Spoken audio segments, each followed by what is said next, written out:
கறி தோசை செய்ய போகிறேன். அதுக்கு அந்த மசாலா செய்ய போகிறேன். கறி மசாலா செய்ய போகிறேன். அதுக்கு 3 வெங்காயம் பொடியாக நறுக்கி வச்சுருக்கேன், 2 பச்சை மிளகா பொடியாக நறுக்கி வச்சுருக்கேன், கருவேப்பிலை கொத்து பொடியாக நறுக்கி வச்சுருக்கேன். வெங்காயம் பச்சை மிளகாலாம் வதங்கிட்டு இப்போ இதில் 1 ஸ்பூனு இஞ்சி பூண்டு விழுது போட்டு வதக்க போகிறோம்.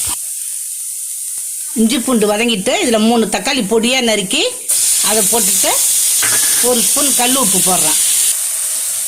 தக்காளி நல்லா வதங்கிட்டு இதில் 1/2 ஸ்பூன் மிளகுத்தூள், 1 ஸ்பூன் ஜீரகத்தூள், 1/2 spoon garam masala, 1/2 spoon chilli powder, 1 spoon குழம்புத்தூள், 1/4 ஸ்பூன் மஞ்சத்தூள்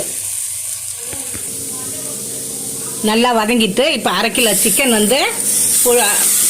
பொடிசாக கட் பண்ணி வச்சுருக்கிறேன். அதை நல்லா ஒரு 10 நிமிஷம் வதக்கிட்டு திருப்பி ஒரு டம்ளர் தண்ணி ஊற்றி 20 நிமிஷம் வேக போடணும். இதால் 1.5 டம்ளர் தண்ணி ஊற்றி 20 நிமிஷம் சிம்மில் வைக்கணும். நல்லா வெந்துடும். கறி பிரட்டல் ரெடி ஆயிடுச்சு. கறி தோசை ஊற்ற போகிறேன். அதுக்கு 3 முட்டை உடச்சி வச்சுருக்கிறேன். இதில் 1 ஸ்பூன் போட்டு அப்படியே பரப்பி விட வேண்டியதுதான். மிளகுத்தூள் அப்படியே லைட்டாக போடணும்.